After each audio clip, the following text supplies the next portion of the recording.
আজকে সেটা হচ্ছে একটা সাবজেক্টের নাম হচ্ছে ওয়ার্কশপ ক্যালকুলেশন। ওয়ার্কশপ ক্যালকুলেশন নিয়ে আমরা পড়াশোনা করবো আজকে। তো ওয়ার্কশপ ক্যালকুলেশনে যে প্রথম চ্যাপ্টারটা আছে আমাদের সেটা হচ্ছে ফ্যাক্টর, এলসিএম, এইচসিএফ, এইগুলোর উপরে। টপিকগুলো খুব ছোট ছোট বাট খুবই ইম্পর্টেন্ট। চলো আমরা আজকে শুরু করছি হচ্ছে ফ্যাক্টরস দিয়ে। তো আমাদের হেডিং থাকলো ফ্যাক্টরস।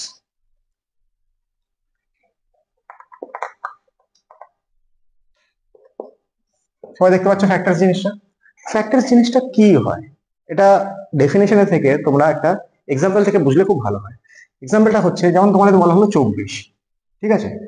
তো সবাই জানি, সবাই ভাগ করতে তো জানি আমরা, নর্মাল ডিভিশন যেটা হয় যে 24কে যদি 2 দিয়ে ভাগ করি তাহলে কত থাকে? 12। 12কে 2 দিয়ে ভাগ করলে 6 থাকে। 6কে 2 দিয়ে ভাগ করলে 3 থাকে। 3কে 2 দিয়ে ভাগ করতে পারবো না। তাহলে আমরা এখানে ফ্যাক্টরস লিখতে পারি কি কি? 2 গুণিত 2 গুণিত 2 গুণিত 3। তাহলে আমি এটা সিম্পল বলতে পারবো একটা জিনিস যে 24-এর যে ফ্যাক্টর গুলো আছে সেগুলো হচ্ছে 2 এবং 3। এটা হচ্ছে ফ্যাক্টরস, ঠিক আছে? কারণ 2 দিয়ে এটা গুণ যায়, 3 দিয়ে এটা গুণ যায়। এবার চলে আসবো আমরা আরো কিছু জিনিসে। যেমন তোমাকে যদি 3-4টে নাম্বার যদি ফ্যাক্টর দিই, যেমন 24 বলেছে, তুমি 72 বললো, তো 72টাও বার করে নেবো। 72 2 দিয়ে গেলে কত হচ্ছে? 36। 2 দিয়ে গেলে কত হচ্ছে? 18। 2 দিয়ে গেলে 9 আর 3 গুণিত 3। 72 কি কি আসছে? 2 গুণিত 2 গুণিত 2 গুণিত 3 আসছে। এটা একটা নাম্বার হলো আমাদের, ঠিক আছে? আরেকটা নাম্বার যেটা সেটা হচ্ছে 100। চলো 100টাকে দেখে দিই। 100কে 2 দিয়ে গুণ করলে কত হচ্ছে? এখানে 2 দিয়ে ভাগ করলে কত? 50 আছে। 50কে আবার 2 দিয়ে করলে 25। 25কে আর 2 দিয়ে যেতে পারবো না, তাহলে 5 দিয়ে যেতে হবে আমাকে। তাহলে 5 গুণিত 5। তো এইটা হচ্ছে আমাদের কার না 100 ফ্যাক্টর। এবার তোমাকে যদি জিজ্ঞেস করে এখানে যে 24, 72 এবং 100 এই তিনটেরই কিন্তু ফ্যাক্টর তোমাকে যদি বলে দেওয়া হয় তাহলে তোমরা কি করবে? দেখো, তোমরা এখানে কটা 2 দেখতে পাচ্ছ? এখানে 2 দেখতে পাচ্ছ। এখানে 2 দেখতে পাচ্ছ, এখানে 2 দেখতে পাচ্ছ। তো এখান থেকে তোমরা 2 পাচ্ছ একটা, 3 পাচ্ছ একটা, 5 পাচ্ছ একটা। এইগুলো হচ্ছে এদের ফ্যাক্টর। তো 100 এর জন্য 2 আর 5 ফ্যাক্টর আছে, 72 এর জন্য 2 আর 3 ফ্যাক্টর আছে, আর 24 এর জন্য 2 আর 3 ফ্যাক্টর আছে। তো এগুলোকে বলা হয় ফ্যাক্টর। তো এইভাবে আমরা ফ্যাক্টরটাকে বুঝলাম যে ফ্যাক্টর মানে কি, যে বিভিন্ন যে মাল্টিপ্লিকেশন যেগুলো আছে যখন আমরা মাল্টিপ্লাই করি তখন আমরা ফ্যাক্টর পাই। আচ্ছা, এটা হলো। এবার আমরা নেক্সট যেটা দেখবো সেটা হচ্ছে HCF।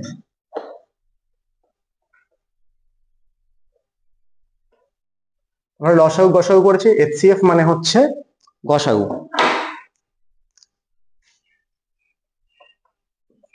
তো HCF টা আমরা কিভাবে করব? তোমাদের কাছে এক্সাম্পল থাকবে যে 2 বা 3টে নাম্বার তোমার কাছে HCF বার করো। তো যদি তোমাকে বলা হয়, যেমন ধরে রাখো 24, 72 আর 100, এই 3টে নাম্বারে তোমাকে HCF বার করতে বলেছে। তো আমরা এটাকে ফ্যাক্টর মেথডেও করতে পারি, যে প্রত্যেকটা ফ্যাক্টর বার করে নিলাম, যে সব থেকে হাইয়েস্ট কমন ফ্যাক্টর যেটা আছে সেটা বার করে দিলাম, সেটাও করতে পারি। বা যেটা আমরা ছোটবেলা পড়ে এসেছি সেই মেথডটা ইউজ করতে পারি এখানে। যেমন ধরে রাখো 100 আছে, 100কে আমি যদি 24 দিয়ে ভাগ করি তাহলে 24 একে কত হচ্ছে? 1 দিয়ে যাবে না, 3 দিয়ে আছে, ঠিক আছে? 4 দিয়ে আছে। চলো এখানে আমরা 4 দিয়ে গেলাম,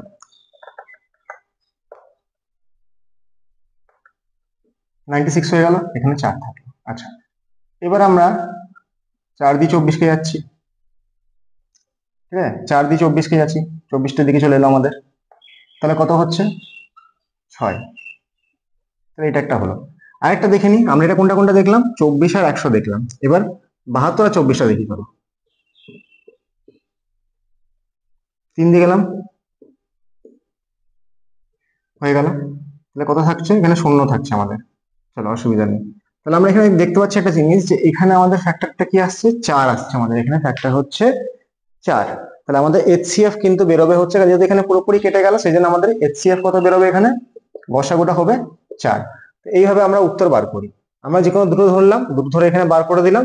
এই 24টা যেহেতু এখানে 4, তারপর যেতে পারবো না, সেখানে 24টাকে আমরা তুলে এখানে নিয়ে চলে এলাম।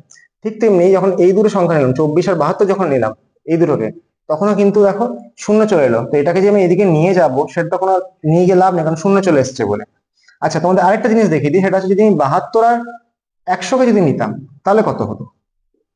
দেখো, এটাও করে দেখিয়ে দিচ্ছি। এইটুকুর মধ্যে আমার অ্যান্সার চলে আসছে, কিন্তু এটাও করে দেখিয়ে দিচ্ছি। তো 1 দিয়ে গেলে কত হচ্ছে? 72 হচ্ছে, এখানে 8 থাকছে, এখানে হচ্ছে তোমার 28। এবার 72টাকে শিফট করে দিলাম এই দিকটাতে, তো 72 এদিকে হয়ে গেল আমার এখানটাতে। এবার দেখো এটা কত দিয়ে গেলে তোমার চলে আসবে, যদি 3 দিয়ে যাই 84, 3 দিয়ে হবে না এটা আমার, এটা আমার 2 দিয়ে যেতে হবে এখানটাতে। চলো 2 দিয়ে করে দেখি, 56 হলো এটা। দেখো এটা কত হচ্ছে, 4 5 6 এখানটাতে, এটা কি 1 16। এবার এই 28টাকে এখানে শিফট করব, শিফট করলাম এখানে 28টা, এটা কত 2 দিয়ে যাবে না 1 দিয়ে যাবে এখানটাতে, লিখলাম। তাহলে এটা কত হলো 12 হলো। এবার 16টাকে এখানে শিফট করলাম আবার, তাহলে এটা 1 দিয়ে গেল 12 হলো। এটা কত থাকলো 4 থাকলো। এবার 12টাকে এখানে শিফট করলাম, 12টা 3 দিয়ে চলে গেল, তাহলে এখানে 3 দিয়ে গেলে 12 হবে, কেটে যাবে। তাহলে লাস্ট কি আসলো আমার কাছে, লাস্ট 4 আসলো। তোমরা এখান থেকেও চেক করতে পারো যে লাস্টে 4 আসছে মানে 4 হয়ে যাবে আমার HCF। তো পুরোটাই ভাগ করে করে করতে হবে। তো আমার পুরো এই জিনিসটা তোমরা বুঝে গেছো নিশ্চয়ই। এখানে মেথডটা কি হচ্ছে, যে দুটো বা তিনটে সংখ্যা যাই হোক না কেন, ধরো এটা সংখ্যা A, এটা সংখ্যা B, তো বিটাকে যদি আমি এখানে রাখি এবং A দিয়ে যদি করি, এখানে যাই হোক না কোনো দেখার দরকার নেই, এই জায়গাটা আমার দেখার দরকার নেই। এখানে কিছু একটা C আসার পরে এখানে যদি D আসে, এই জিনিসটাকে আমি এখানে নিয়ে চলে আসবো, দিয়ে এ দিয়ে এটাকে ভাগ করবো। তো লাস্টে যে এই অংশে যে যে লাস্ট থাকবে, শেষ থাকবে, সেটাই হবে আমাদের HCF। এটা হচ্ছে গসাগু করার মেথড আমাদের। হুম, এই পার্টটা আছে একটা। আরেকটা আছে লসাগুর পার্ট। এটার গসাগু কমপ্লিট হলো তোমাদের। এবার চলে আসছি গসাগু।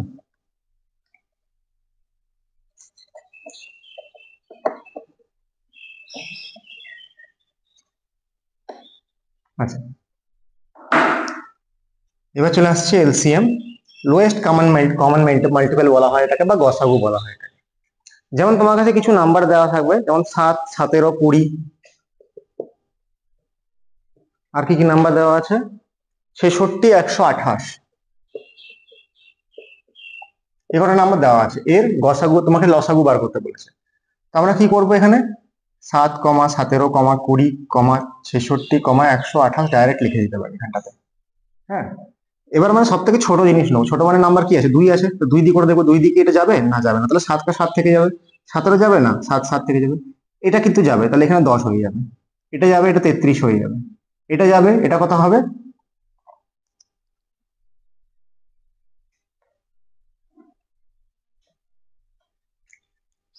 64 হয়ে যাবে এখানে। আবার আমরা 2 দিয়ে করবো, 7 7 যেমন তেমন থেকে যাবে। এটা কত হলো 10, এটা 5 হয়ে গেল, এটা যাবে না 33টা। আচ্ছা, 64 কত হয়ে যাবে, 32 হয়ে যাবে।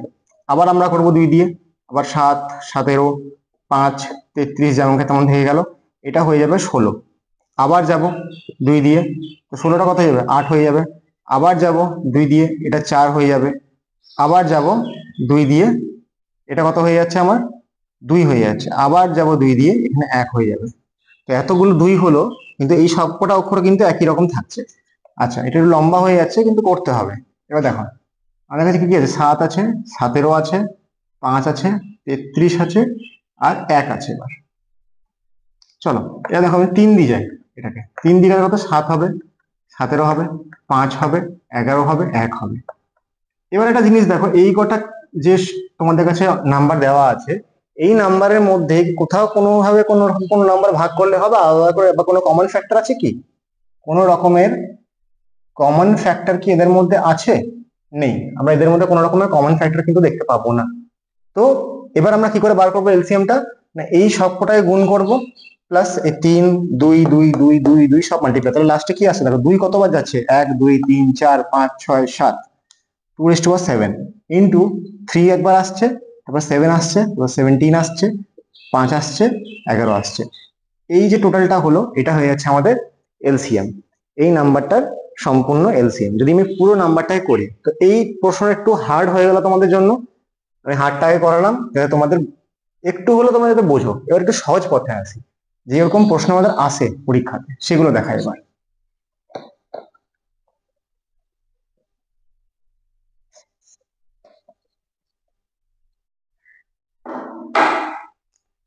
প্রশ্নের মধ্যে তোমাকে যেমন বলে দেওয়া হয়েছে, আচ্ছা এখানে বাদ দাও, যেমন ধরে রাখো তোমাকে বলে দিল 68 আর 94, এই দুটো নাম্বার তোমাকে দেওয়া হলো। 68 তুমি লিখলে, 94 তুমি লিখলে, তুমি প্রথমে 2 দিয়ে যাবে, কত 64 হলো। এটা এটা 2 দিয়ে গেলে কত হচ্ছে, 47 হলো এটা। আচ্ছা, আর 2 দিয়ে দিয়ে যায় আবার আমি, তাহলে কত হচ্ছে এখানটাতে? এখানে 2 দিয়ে গেলে হয়ে যাচ্ছে তোমার 17 হয়ে গেল, এখানে 47 থাকলো। আচ্ছা, 17 তো কোনো ইয়ে হয় না, কোনো মাল্টিপল বা ফ্যাক্টর নেই এর, তাহলে আমরা 47 যেটা দেখতে পাচ্ছি এটাও কি কোনো মাল্টিপল হয় এর, সেটা আমরা ট্রাই করব। তো 47 এরও কোনো মাল্টিপল হয় না, এখানে হবে না কোনো মাল্টিপল, তাহলে এটা সিম্পল হয়ে যাবে 17 ইন্টু 47 ইন্টু 2 ইন্টু 2, এটা হয়ে যাবে এর এলসিএম। তো এইভাবে আমরা অঙ্কগুলো করব।